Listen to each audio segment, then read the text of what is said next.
Welcome, fellow travelers. It's Mickey Gold. So today I wanted to talk to you about surrender. And I know a lot of times the word surrender, you might have an image of a white flag or you might have the thought of giving up. When I'm speaking of surrender, I mean going with the flow, letting go of your grip. Stop forcing.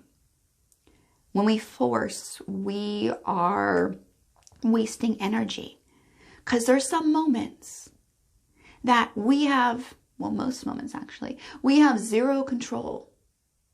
We had the illusion of control. We have the illusion of control until there's a natural disaster, a pandemic, uprisings, whatever it is. We have the illusion of control. Right now, we're blessed with being stripped of that illusion. Now, we can waste all our energy trying to figure out what's going to happen next week, the week after that, trying to make decisions. Well, right now may not be, for the most part, a time to make long-term decisions. The universe might be asking you to just sit with things. And I know when your phone's blowing up with emails about breaking news and one thing seems worse than the next thing, that this seems like, yeah, good for you that you can do this. However, again, pushing against things never gets things done. When we surrender, we are able to give ourselves physiologically a break from stress, and then that clears up our mind. So when it is the right time to make a decision, when it's the right time to make a choice, when it's the right time to act, you will be able to act with clarity and calmness, and you will have the strength and the endurance to do what needs to be done. And I know I've said this before, however, sometimes things that are super important need to be repeated or repeated in a slightly different way. So yesterday, and the reason I brought up surrender today is yesterday, I, again, was getting emails like crazy about breaking news. Some of the things were good, but most of it was like, And I've mentioned before when I talked about anxiety, about lying on the floor sometimes, because sometimes panic attacks feel like you're having a heart attack or you feel like you're going to die. Lying on the floor and just saying, okay, have me. And a lot of times those things that present themselves so scary and they're talk in your head, big talk, don't show up. And you can just lie there until, because you have a choice. You can go take anti-anxiety medication or Benadryl or something, or you can just surrender. And, it's something that it's when you're desperate. Surrender works the very best, is when you have no other options, is when surrender happens. So yesterday I had all this stuff going on and I was kind of ruminating about when to start teaching my classes in the gym again, because I've been teaching via Zoom. And, what if I'm making a wrong choice? What if I do this? What if? And then everything else, because in the scale of importance, my classes are, I love my students, I love teaching. However, in this grand scheme of things, they are not the most important thing. So a lot of times I learn meditations and I learn different things and I make my own version of meditations. And Buddhism has this thing about dying before you die.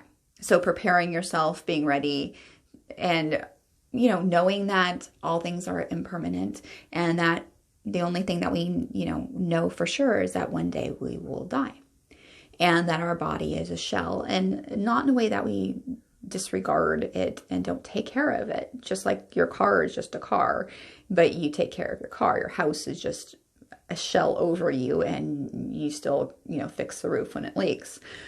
So what I did was I kind of went the gory approach and I laid down and I imagined withdrawing all my senses and just kind of floating in like a little black box. And then I let all sorts of worries come up, and most of them had to do with death. And because most of our worries, when we really pare it down to what's the worst that could happen, usually death is where suffering and then death. So I let myself be totally massacred in so many different ways. However, I had withdrawn my senses and I kept repeating to myself, I was watching these things and disassociation. I was watching these things and I kept repeating to myself, my body is just a shell. So if they chopped me up in little bits, they burned me, they hung me, they did this, that, whatever the situation was, I just kept repeating, my body is just a shell. I am not my body. And again, just let my senses withdraw and just see these things, let them play out until they had completely burned themselves out, where I felt no attachment to it. And then I just kind of floated around the little black box for a little while longer until I felt it was time to reassociate with my body. And then what I did was as I started turning my senses back on, is I was being thankful for the fact that I could feel on my toes and my fingers. And I went, through my body and was thankful. And I made a new pact with my body that I will take care of it, that I will love it no matter what it looks like.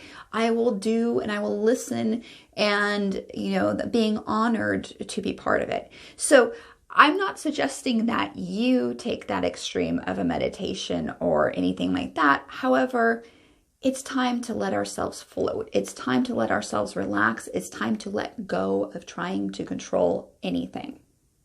It's time to know that we have zero control in our lives and to be okay with that.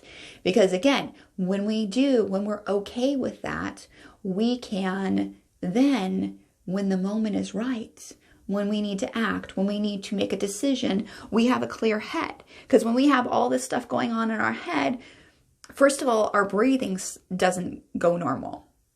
And we shoot off all these hormones and these chemicals inside our body that doesn't make for clear thinking or clear acting. Now, we get adrenaline, which is awesome if you have to lift a car off of somebody or you have to run from something or whatnot. However, that flooding through your body all day long wears you out.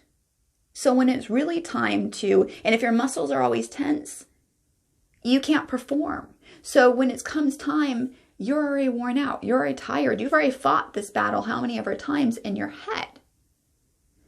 So you aren't in a place where you can act or you can do what needs to be done.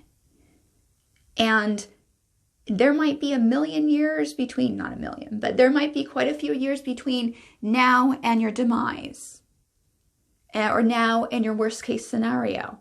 And would you really want to have missed all the beautiful moments in between? Because knowing that we're going to die actually makes things precious. If you could live forever, what would be precious? If everything were perfect, if we didn't have opposites, what would be precious? Knowing, if we lived our lives knowing that each exhale, and I've mentioned this before, each exhale could possibly be the last time you exhaled. You might not take the next inhale. How much more precious would things be? People that get a diagnosis that they are going to die within a certain amount of time, their priorities shift and change. We can preview, we can surrender to this and let our priorities shift and change ahead of time. Because we never have any control. So all we can do is surrender. And like I said, surrender is not giving up. It's not waving a white flag. Surrendering is going with the flow. It's letting go. Let go. Because when we fight, we're wasting energy. All right, fellow travelers, I wish you much love, much peace. Peace, love, namaste.